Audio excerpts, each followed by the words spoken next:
जय हिंद, वंदे मातरम। दोस्तों, मैं मिहिर त्रिवेदी स्वागत करता हूं आपका। शुरू करते हैं आज के डिफेंस समाचार को। दोस्तों, भारत अब अपनी S5 क्लास की SSBN पनडुब्बियों के लिए एक नए कॉम्प्लेक्स का निर्माण कर रहा है। S5 जो कि नेक्स्ट जनरेशन की nuclear powered ballistic missile submarines होंगी, इनके निर्माण के लिए एक डेडिकेटेड कॉम्प्लेक्स तैयार किया जा रहा है। कुछ सैटेलाइट तस्वीरें बताती हैं कि कोचिन शिपयार्ड के पास इस state of the art facility पर अब S5 क्लास की SSBN पनडुब्बियां तैयार की जाएंगी। इनका डिस्प्लेसमेंट दोस्तों 13,000 टन का होगा। ये जो नया कॉम्प्लेक्स है वो 600 मीटर से अधिक फैला हुआ है।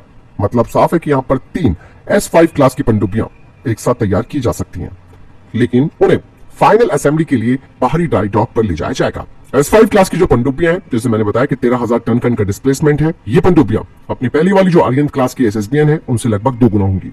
और इन पनडुब्बियों में एडवांस न्यूक्लियर प्रपोजन सिस्टम, इनके स्टेल्थ फीचर्स बड़े हुए होंगे और ये SLBM मिसाइलों का ज्यादा पेलोड ले जा सकती हैं। S5 क्लास की पनडुब्बियां जो कि 12 या 16 K6 SLBM ले जाने के लिए डिजाइन की जा रही हैं, और इस तरीके से दोस्तों भारत की जो सेकंड स्ट्राइक क्षमता है वो काफी बढ़ जाएगी। S5 SSBN में भाभा एटॉमिक रिसर्च सेंटर के द्वारा तैयार किया जा रहा 190 मेगावाट का प्रेशराइज्ड लाइट वाटर रिएक्टर होगा। इस क्लास की पनडुब्बी में पंप जेट प्रपोजन सिस्टम भी होगा, जो कि इसकी एकॉस्टिक सिग्नेचर्स को कम करेगा, जिससे कि इस पनडुब्बी की जो स्टेल्थ क्षमता है वो बढ़ेगी। तो कुल मिलाकर दोस्तों एक नया कॉम्प्लेक्स तैयार किया जा रहा है, जहां पर 3 S5 क्लास की पनडुब्बियां एक साथ तैयार की जा सकती हैं।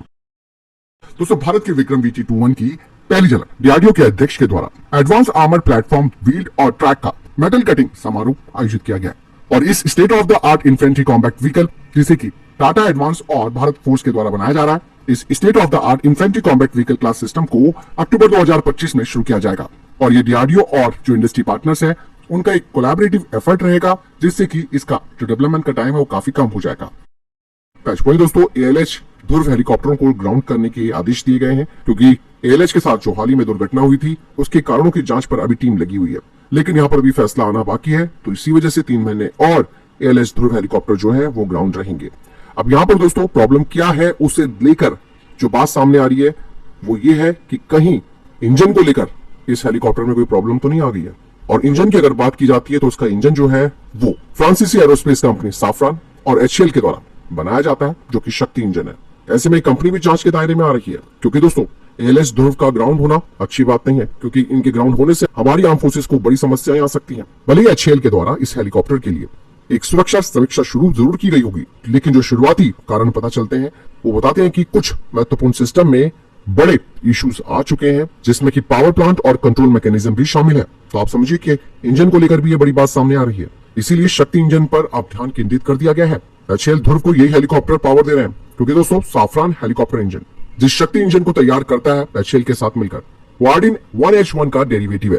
और इवन दोस्तों 500 से अधिक शक्ति इंजनों का प्रोडक्शन भी किया जा चुका है, जो न केवल ALH ध्रुव को बल्कि लाइट कॉम्बैट हेलीकॉप्टर प्रचंड और वेपनाइज ALH रुद्र को भी शक्ति प्रदान कर रहे हैं। अगर ये गड़बड़ी दोस्तों इंजन को लेकर सामने आती है तो आप समझिए कि आगे ये टेंशन प्रचंड और रुद्र को भी आ सकती है। वहीं जो डिफेंस एक्सपर्ट और जो मिलिट्री के अधिकारी हैं वो भी इस बात की जांच कर रहे हैं कि क्या शक्ति इंजन की वजह से ALH प्लेटफॉर्म में ये गंभीर समस्याएं आ रही हैं। मतलब यहाँ पर ये बात क्लियर होती है कि इंजन की विश्वसनीयता कैसी है, क्या रखरखाव प्रोटोकॉल ठीक ठाक चल रहा है, और हेलीकॉप्टर का जो ऑल ओवर डिजाइन है उसके साथ इस इंजन की कंपैटिबिलिटी है वो कैसी है। इन मुद्दों की जांच की जा रही है। यहाँ पर दोस्तों एक और सवाल सामने आ रहा है, भले ही हमने इसे यानी कि शक्ति इंजन को साफ्रान के साथ मिलकर तैयार करना शुरू किया, लेकिन कहीं ना कहीं विदेशी टेक्नोलॉजी पर ये जो निर्भरता है भारत की, वो मेक इन इंडिया जैसे इनिशिएटिव को भी परेशानी में डाल सकती है। क्योंकि दोस्तों मैं आपको एक चीज और बता दूं, यहाँ पर अगर आप पुराना इतिहास थोड़ा पलटें तो आपको पता चलेगा कि साफ्रान ने कई बार महत्वपूर्ण टेक्नोलॉजी को साझा करने से मना भी किया है, जैसे कि फाइटर जेट के लिए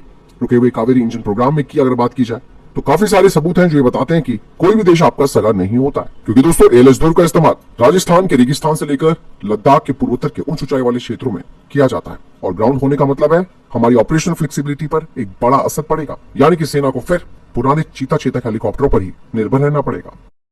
हाल ही में इंडियन एयरफोर्स के लिए बोइंग KC-135 को लीज पर लेकर भले ही इंडियन एयरफोर्स ने अपनी रिफ्यूलिंग क्षमताओं को बढ़ाने की दिशा में महत्वपूर्ण कदम उठाया, लेकिन इससे फिलहाल तो जो तत्काल हमारी ऑपरेशनल संबंधी कमियां हैं वो दूर हो जाएंगी। बट सवाल ये उठता है कि भारतीय वायुसेना एक बड़ी वायुसेना है, उसके लिए केवल एक KC-135 से काम नहीं चलने वाला। लेकिन अब खबरें तो यार ये कि भारतीय वायुसेना गवर्नमेंट टू गवर्नमेंट डील के तहत फ्रांस के Airbus A330 multi role tanker transport यानी कि MRTT विमान को वेट लीज पर लेकर अपने टैंकर फ्लीट का विस्तार करने की तैयारी कर रही है। लेकिन जब बात आती है A330 MRTT की, ये एक ट्विन इंजन टैंकर है जिसमें 111 टन ईंधन क्षमता है। इसकी फेरी रेंज भी 14,800 किलोमीटर है और अंडरविंग पॉड्स और बूम सिस्टम के जरिए ये एक साथ कई विमानों में ईंधन भरने की क्षमता रखता है।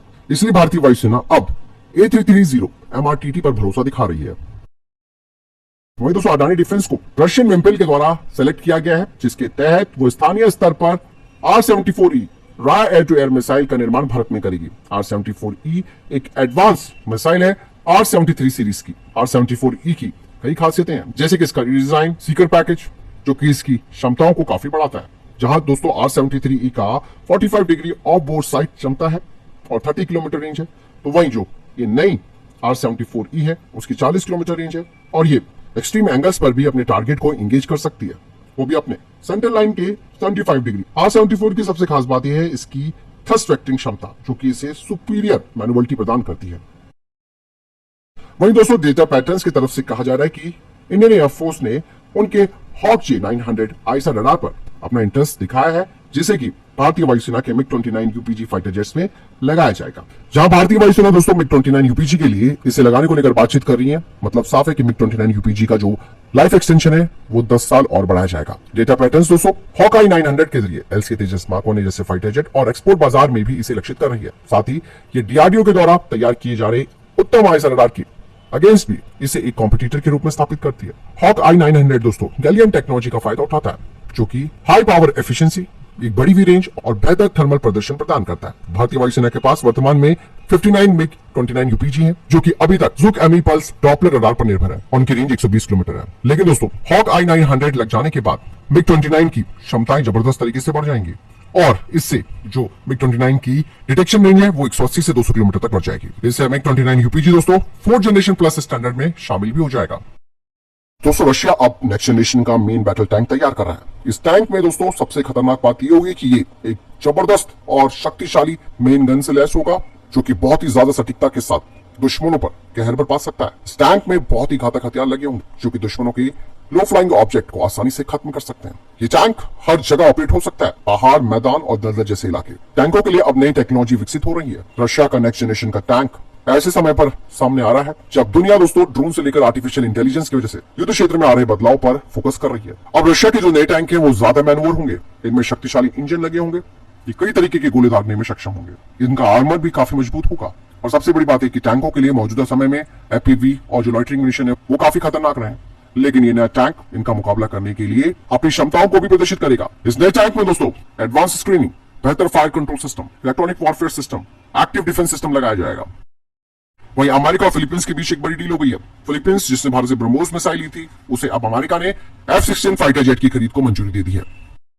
भारत इलेक्ट्रॉनिक्स लिमिटेड ने आकाश मिसाइल सिस्टम के लिए रखरखाव सेवाएं प्रदान करने के लिए इंडियन एयरफोर्स के साथ 593.22 करोड़ रुपए का एक कॉन्ट्रैक्ट साइन किया, जिसकी आपूर्ति भारत इलेक्ट्रॉनिक्स लिमिटेड के द्वारा की गई थी।